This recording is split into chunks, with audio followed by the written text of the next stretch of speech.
ماں کتنی بڑی نعمت ہے. شاید ہی زندگی میں کوئی ایسا دن ان کے جانے کے بعد گزرا ہو جس میں کسی نہ کسی حوالے سے ان کی یاد نہ آئی ہو، ان کی بات نہ ذہن میں آئی ہو. یقین کریں، لوگ کہتے ہیں کہ کسی کے جانے سے زندگی پہ اثر نہیں پڑتا، زندگی چلتی ہے، لیکن جناب ماں باپ کے جانے سے واقعی بہت اثر پڑتا ہے. ان کی جگہ کوئی نہیں لے سکتا، ان کا خلا پر نہیں ہو سکتا. زندگی جو ہے نا وہ ایک خالی خالی سی ہو جاتی ہے. میں چونکہ اپنے والدین کا بڑا بیٹا ہوں، لیکن جب زندگی میں آپ بڑے ہوتے ہیں اور آپ کے اوپر ماں باپ بھی ہوتے ہیں تو آپ بے فکر ہوتے ہیں. آپ کو ٹینشن نہیں ہوتی ہے کہ کچھ بھی ہوگا تو ماں باپ ہیں، ان کی دعائیں ہیں، ان کا سایہ ہے. ڈیسیشن لیتے وقت کوئی ہوتا ہے جس سے بندہ مشورہ کر لے، مگر اب مجھے احساس ہوتا ہے کہ میرے اوپر نہ ماں کا سایہ ہے نہ والد کا سایہ. یہ کتنی بڑی نعمت ہے. آج انشاءاللہ اسی موضوع پر چند باتیں عرض کروں گا، خاص طور پہ ان لوگوں کے لیے جن کے ماں باپ زندہ ہیں، خاص طور پر ماں. یہ اللہ کا وہ انمول تحفہ ہے، اللہ کی طرف سے وہ عظیم نعمت ہے کہ ماں قدرت کا انمول تحفہ. ماں کا مقام قرآن و حدیث میں بہت ساری جگہوں پر بیان کیا گیا. ماں کا فرما بردار اللہ اور رسول کریم کی رضا پانے میں کامیاب ہو جاتا ہے. ماں اولاد کے آرام کی خاطر اپنے آرام کو قربان کر دیتی ہے.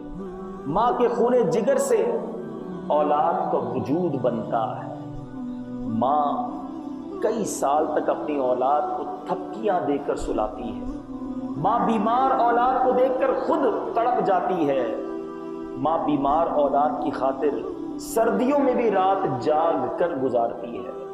بیمار اولاد کو لے کر مہنگے ہاسپٹل، مہنگے ڈاکٹروں کے پاس جانا بھی گوارا کر لیتی ہے. ماں اولاد کے مستقبل کو سنوارنے کے لیے اپنی زندگی کے سارے معمولات اسی پر بار دیتی ہے.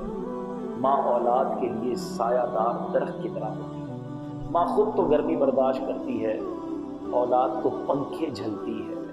ماں قرض لے کر بھی اولاد کی فرمائشوں کو پورا کرتی ہے. اگر ماں کے شوہر یعنی بچے کے والد کا انتقال ہو جائے تو ماں اولاد کو در بدر بھٹکنے نہیں دیتی ہے. ماں اولاد کی پیدائش سے پہلے، پیدائش کے دوران اور بعد کی تکالیف کو بھی برداشت کرتی ہے.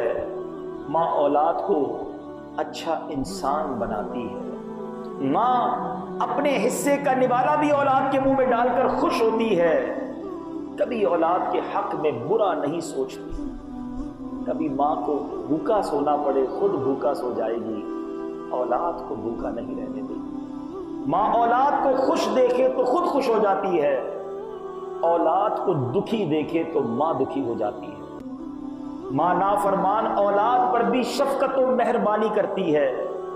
ماں نہ ہو تو گھر ویران لگتا ہے.